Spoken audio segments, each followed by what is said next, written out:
The sun rose over the golden plains of Angola, casting a warm glow on the royal palace that stood like a crown atop the hill. The palace, with its tall tower and white stone walls, was the pride of the kingdom. Inside, servants bustled through corridors, nobles whispered about politics, and soldiers in bright blue uniforms patrolled the grounds. Princess Sifa stood at her window, watching the capital city awaken. She had always loved mornings. They felt full of hope, full of possibility. Today, however, a storm churned in her chest. Something was wrong. Her brother, Prince Malik, had summoned the royal court earlier than usual. That never happened unless something serious had occurred. Sifa turned from the window and walked through her chambers. Her maid, Nala, was already waiting with a royal blue gown embroidered with silver threads. "You look troubled, Your Highness," Nala said, helping her into the dress. "Malik is up to something," Sifa replied. "He hasn't been himself since father fell ill. Perhaps it's just the stress. The kingdom is worried." "No," Sifa replied sharply. Then she softened. "There's something else. I feel it." Minutes later, Sifa entered the great hall. Rows of nobles lined the wall. Her mother, Queen Nari, sat on the throne, her face pale.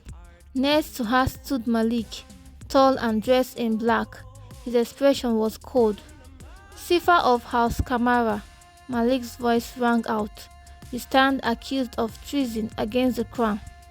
Gasps filled the room. Sifa froze. "What madness is this?" she demanded. "You've been in secret contact with the rebel forces in the north," Malik said. "We have proof." "That's a lie." Before she could say more, soldiers surrendered her. Her mother's eyes brimmed with tears, but she said nothing. Not a word. In moments, Sifa was dragged away, her cries echoing through the palace halls. She did not understand what was happening. How could her own brother betray her? How could her mother stay silent? They left her in the Angolan desert to die. No water, no food, just the clothes on her back and the sting of betrayal in her heart. The first day she walked, the second day she crawled, by the third she was barely alive. Then they found her, rebels, led by a woman named Zara. They took her in. They did not know who she was, just that she was a woman in need. They nursed her back in health in a hidden camp deep in the forest. Weeks passed, then months. Sifa kept her identity secret. She became one of them, learned how to fight, to survive, to lead. But every night she remembered the palace, the look in Malik's eyes, the silence of her mother, and she made a vow.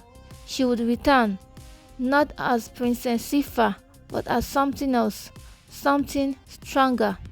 Now called Amara, she returned to the capital city under a new identity. The rebels had been gathering intelligence. There were whispers of unrest. People had begun to question Malik's rule. He was cruel, paranoid. He feared enemies in every shadow. Amara found work as a trader's assistant in the bustling central market. It was there she met him, Kael. He was tall, with quiet eyes and a patient smile, a royal guard, loyal to Malik. She did not mean to fall for him. It began with short conversations, then shared meals, then secrets. He was not like the others. He questioned the kingdom's direction. He doubted Malik. But he was loyal, still loyal, and that made everything complicated. Amara built network, farmer palace allies, traders, old friends. Some recognized her, most did not. Those who did swore loyalty. They had seen what Malik had done to the kingdom. Kael grew suspicious. One evening, he followed her. He saw her meet with Zara. Later, he confronted her. "Who are you really?" "Amara." She looked at him long and hard. "Would you turn me in if you knew the truth?" His silence was an answer enough. The night of the royal banquet, everything was in place. The rebels would strike during the feast. Amara would confront Malik before the people. Truth would be revealed. She dressed in black, Zara handed her a blade for the blood that was taken. Kel met her in the garden. His eyes were filled with conflict. "Don't go through with this," he said. "There's another way." "No," she said.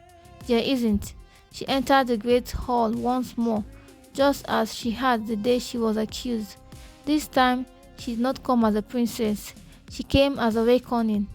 Malik stood in the banquet hall, raising his goblet when the light flickered and the doors burst open. Rebels, disguised as servants and musicians, moved swiftly. Screams filled the hall. Amara stepped onto the dais. Malik turned to face her, pale. "Sifa," she drew her blade. "You took everything from me. I did what I had to do. You would have let this kingdom fall into weakness." "No," she said. "You feared me.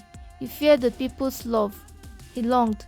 They fought, steel on steel, but Amara had been forged in survival, in truth, in pain. Malik fell. The hall went silent. Queen Nari stepped forward, holding an old letter. "This belonged to your father.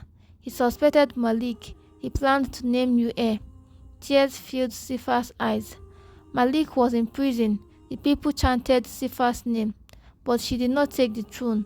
She named a council with voices from every region of Angola. She became their guard, their symbol.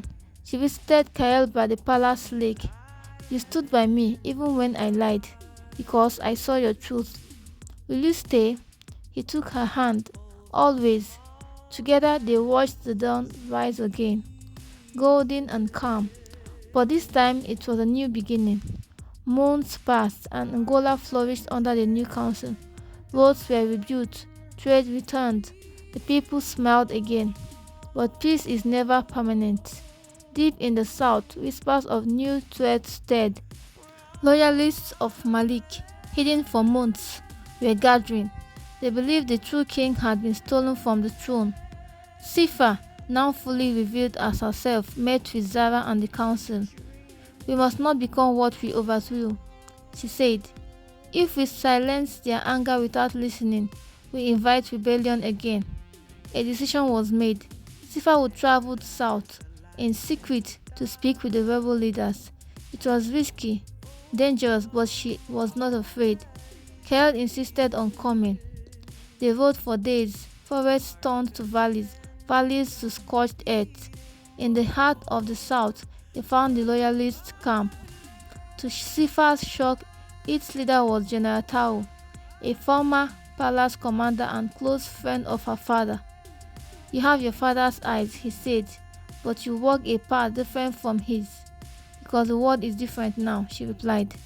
They debated, they argued, but in the end Sifa proposed peace. If the loyalists swore fealty of the council, they would be granted representation. Tao agreed, but not all of his men did. On their return to Angola, an ambush struck. Loyalist hardliners attacked the convoy. Chaos reigned. Sifa and Kael fought side by side. Zara fell in the battle.